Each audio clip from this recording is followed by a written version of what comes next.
Bakit nga ba muntik nang maubos ang lahi ni David? May ilang mahalagang pangyayari sa kasaysayan ng Israel na halos magpatigil sa Davidic lineage. Ang lahing pangako na magmumula ang Mesiyas.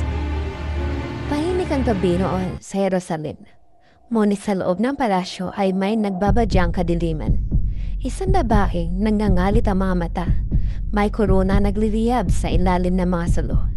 Siya ay si Rina Havalia, anak ni Jezebel. Halos madapa ang mga kawal sa pagmamadali habang daladala ang masamang balita. Mahal na Rina, ang iyong anak na si Hari Ahaziah ay patay na.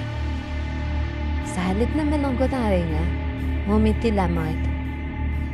Isang iting malamig, malupit, parang ngiti ng alimaw. At doon nagsimula ang bangungot sa kasaysayan ng Israel. Ibinukan niya ang kanyang kamay at nagutos. Patayin lahat ng nasa angkan ng hari. Walang dapat maiwan, walang dapat magkaroon ng harapatan sa trono, kundi ako lang.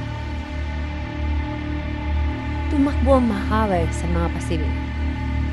Ang sunog ng espada ay halos sumabay sa sigaw ng mga babaeng nagtitago ng kanilang mga anak. Ang dugo'y kumalat sa marmol ng palasyo. Isa-isa, bumagsak ang mga prinsipe, mga anak at apo ni David.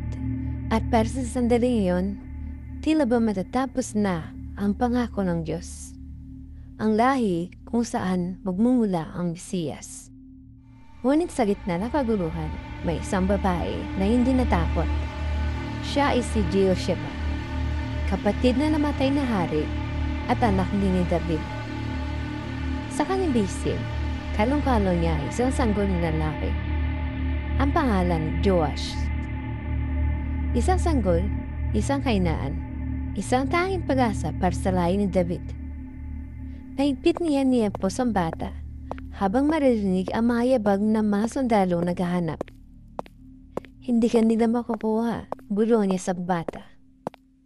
Buhay ka, sapagkat may pangako ang Diyos. Tumakbo siya sa madilim na pasilyo. Karga ang sanggol. Sa bawat liko, halos masalubong niya ang mga kawat.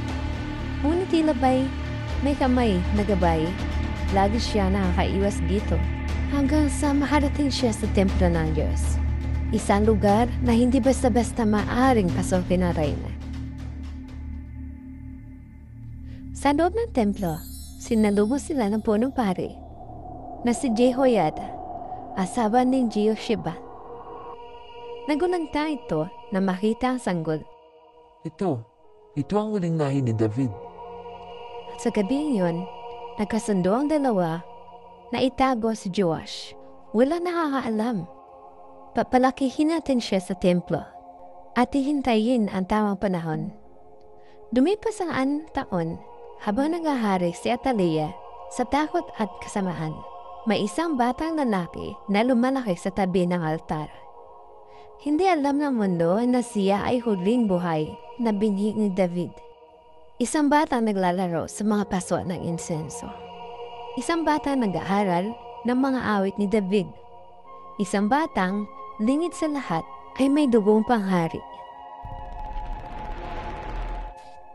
Pagdating na 7 taon ay kumilos si Jehoiada. Tinipon niya mga tapat na sundalo, mga pinuno at mga pari. Tahimik, ngunit tiyak.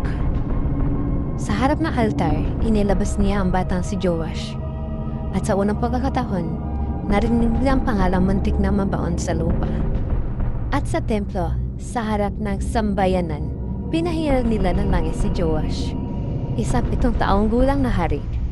Nadiyakan ng mga tao, nag-ingay ang mga trompeta. Umugo ang buong lungsod. Mabuhay ang hari, mabuhay ang anak ni David. Ang sigaw nila. Nataranta si Atalia na marinig ang ingay. Pumunta siya sa templo at nakita niya ang batang hari. Kaya sumigaw siya. Pagkatraidor! Ngunit, huli na. Naibalik na ang trono sa tunay na angkan. At sa wakas, natapos na ang kanya madilim, malupit at masamang pamumuno. Ang sanggol na muntik ng patayin ang sanggol na itinagos sa templo. Ang siya nagligtas at nagpatuloy sa lahi ni David. Dahil sa himala at katapatan ng Diyos, ang lahi ay hindi nagwakas, kundi ipinagpatuloy. At dang-daang taon matapos nito, ang isang maliit na sabsaban sa Bethlehem, may isa pang sanggol na isinilang mula sa lahi ni David, si Jesus, ang Mesiyas, at nagsimula ang katuparan ng pangako na sinubukan mang puksain ng kasamahan, kailanman hindi nagtagumpay.